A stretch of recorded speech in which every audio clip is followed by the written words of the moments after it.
Et bonjour tout le monde, donc voilà, ravi de vous retrouver. On est parti, vous voyez un petit peu ce qui nous attend. Je sais d'avance qu'à partir du moment où on va sortir du port et qu'on va prendre le chenal, on va commencer à voir un paysage merveilleux. Un magnifique coucher de soleil, une lave de nuit. La lune est là, alors je pense qu'elle sera encore là cette nuit, donc on va avoir de la lumière de la lune. À moins qu'elle se soit levée trop tôt et qu'elle soit pas là cette nuit, je ne sais pas, je ne suis pas encore un expert en matière de lune. Donc voilà, j'en ai profité du coup, vu qu'on va faire une grande traversée et de la nave de nuit, vérifier mes harnais déjà, puisque à partir du moment où vous êtes en nave de nuit, quoi qu'il arrive, vous devez être même à la barre, même n'importe quand, vous devez être tout le temps accroché, hein, pour des raisons évidentes. J'en ai profité pour vérifier les feux de nave, donc tous nos feux de nave sont en état de marche. Et puis voilà, du coup on est parti, on va déjà commencer à faire chauffer le moteur et je vais vous expliquer rapidement la stratégie d'appareillage. J'ai vérifié les boots, etc. Donc tout va bien, on vérifie juste le point mort, voilà, un peu de préchauffage.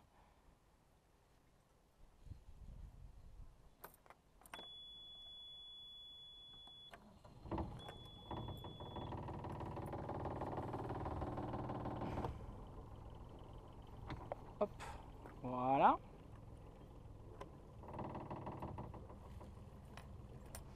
Impeccable, je laisse comme ça 2 minutes. Donc voilà, pour vous faire simple, le vent vient d'ici. Donc, une fois de plus, il pousse le bateau sur le ponton et il va un petit peu nous faire tourner comme ça. Non, il va nous empêcher à tourner comme ça, exactement. Donc, c'est-à-dire qu'il vient comme ça. Donc du coup, il nous pousse comme ça, et en plus de ça, il nous met un petit peu comme ça, mais après, il va nous empêcher à finir notre virage. Mais je vais vous dire, il y a extrêmement peu de vent, et vous allez voir que ça va être trivial comme manœuvre. Donc voilà, j'ai mis ça à côté, j'ai mis ça là. Je range les clés, pour le coup. Vérifie bien que ça crache.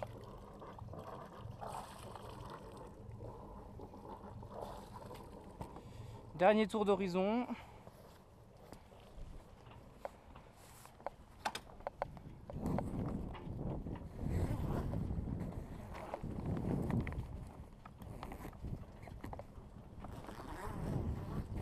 Hop.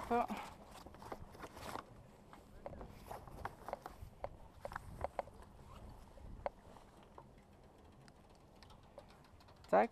Donc j'ai cette amarre là que je vais enlever en premier. Et du coup, la pointe arrière que je vais enlever en dernier, puisque elle, c'est celle qui me retient le plus, hein, qui a le plus de prise au vent. Donc voilà, on est parti. Allez, parti pour l'aventure.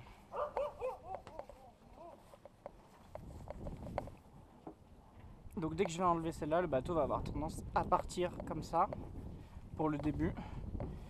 Vous voyez, de toute façon, on est tanké dans le truc électrique là, donc il risque pas de bouger le bateau quand il arrive. Hop, ça bien, on en profite. Voilà, on se déplace à pas de loup, hein. Enfin, on se déplace doucement sur le bateau. On voit que ça commence à partir. Donc hop, hop, hop. On embraque vite tout. Voilà. Une petite marche arrière tout droit pour pas abîmer le truc électrique. Voilà, on va déjà s'écarter un peu du ponton.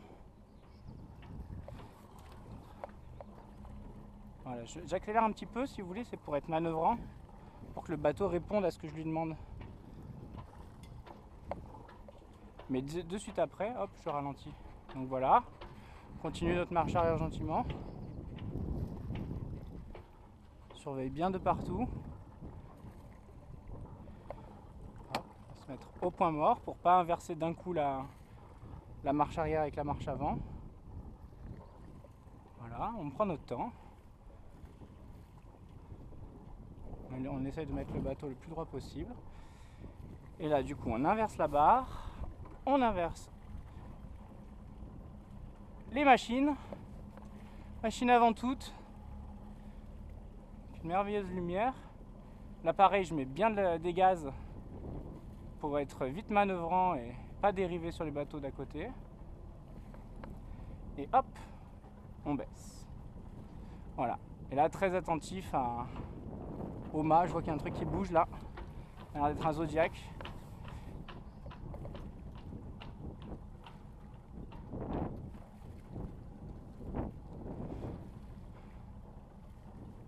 Il a tourné. C'était un tout petit bateau. Donc voilà, bien attentif à ce genre de choses là. On regarde à gauche, à droite. Bien attentif aussi à lire. Vous voyez que là c'est tout plat. Et dès qu'on arrive là, vous voyez qu'il y a pas mal de vaguelettes. Ça peut être aussi dû un petit peu aux engouffrements de courant. Bon là on est un peu à l'étal de la marée basse. Hein. Mais bon, vu qu'il y a un petit coef, ça passe. Mais là vous voyez qu'on est face au vent, donc anticiper un petit peu, peut-être mettre un petit peu plus de moteur. Là on est large.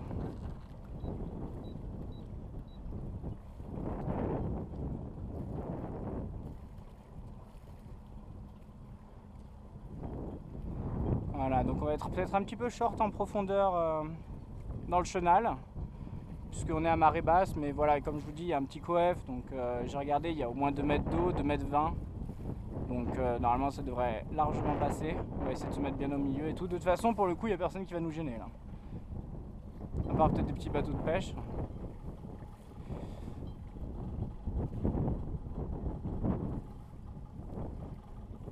Voilà, donc vous voyez, admirer une fois de plus ce port immense, imposant.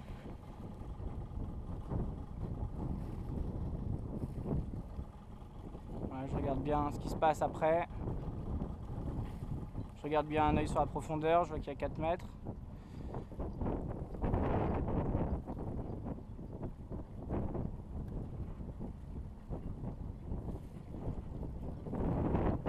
Voilà, on prend bien large.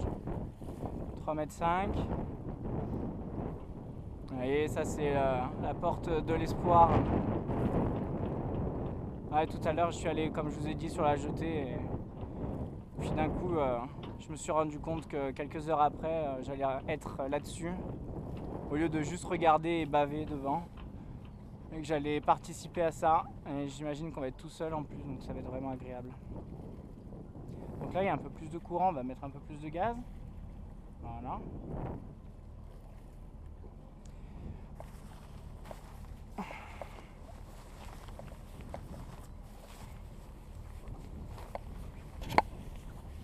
Donc vous voyez, quand il y a très peu de vent, le bateau, si vous voulez, il n'a pas tendance à pivoter directement dans sa place.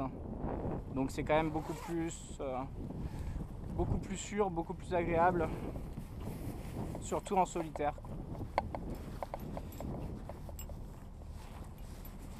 Une fois de plus, vous savez toujours avec quel vent vous allez partir, mais jamais avec quel vent vous allez accoster. Donc du coup, ça nous permet, si vous voulez, une fois de plus, quand on vit à bord, qu'on est en solitaire et qu'on peut décaler à tout va nos départs, on en profite pour choisir vraiment la meilleure fenêtre météo à chaque fois. 2,2 m, c'est pas très rassurant.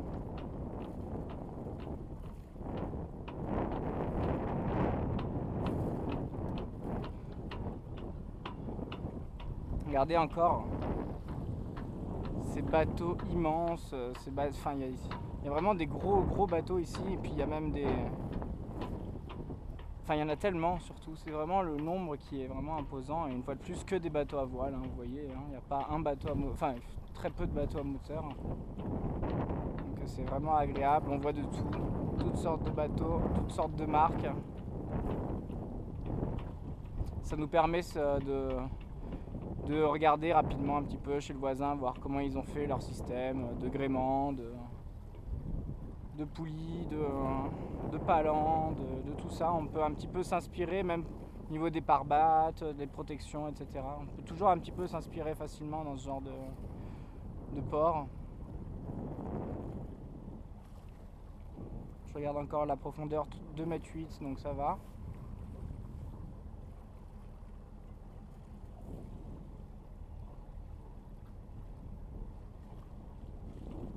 Ouais, j'espère que vous appréciez ce petit moment On est vraiment privilégié, hein, se dire qu'il y a autant de bateaux et qu'on est les seuls à sortir alors qu'il y a de bonnes conditions. C'est vraiment agréable.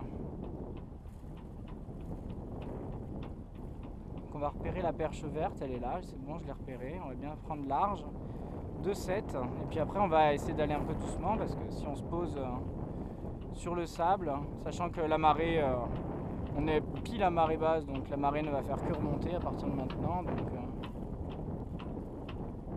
C'est ça qui est bien dans ce sport, c'est que si vous n'avez pas trop de tirant d'eau, vous pouvez vraiment quasiment sortir et rentrer quand vous voulez. Disons que la fenêtre où vous ne pouvez pas, elle dure que quelques heures, voire moins. Alors que à Saint-Denis, c'est qu'est-ce qu'il fait? Ah, il évite les cailloux, ok, d'accord. Et à Saint-Denis, du coup, c'est 6 heures.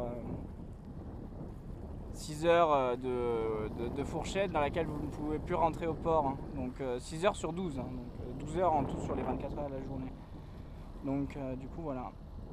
Donc on regarde bien et voyez un petit peu ce qui nous attend. Au loin, là-bas. Là, le petit bateau, il va tourner, c'est bon. Ça, c'est une petite navette avec tout le toit, si vous voulez, c'est un panneau solaire. Je vois qu'il y a un gros bateau par contre derrière. Tout le toit, c'est un petit panneau solaire et il y a deux petites hélices avec un système de catamaran avec 2 coques. Et du coup, ben, c'est complètement écologique. Et ça vous permet de passer du port des Minimes au vieux port.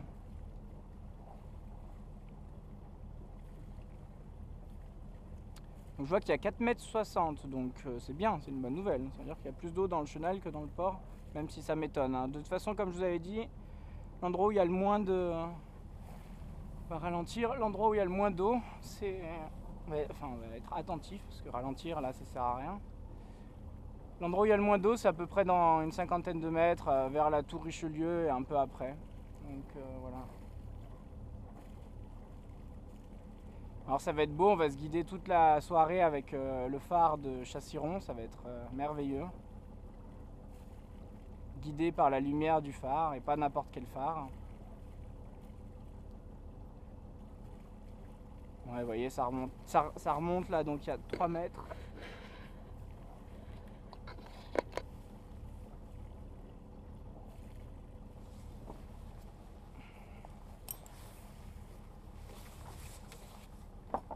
Je regarde rapidement à combien on en est. 13 minutes, voilà, donc je vous laisse encore un petit peu apprécier cette mythique sortie du chenal. Vu que c'est ici que j'ai fait ma première sortie en solitaire, seul sur ce voilier, en partant comme ça. Et donc plein de souvenirs quoi. Et en plus là c'est la première sortie de nuit en solitaire. J'en ai déjà faite mais à chaque fois en équipage, donc je sais à quoi m'attendre, mais en solitaire ça ne va être que plus intense. Je vérifie toujours 4 mètres, ouais, on est tranquille, on va pouvoir remettre un peu des gaz. Voilà. Bah écoutez, moi je vais me préparer tout ça, je vais hisser les voiles, ranger les amarres, remettre les barbates dans le bateau. Et puis je vous retrouve plus tard, je pense qu'on aura largement le temps de discuter et de se raconter des choses intéressantes, donc du moins j'espère.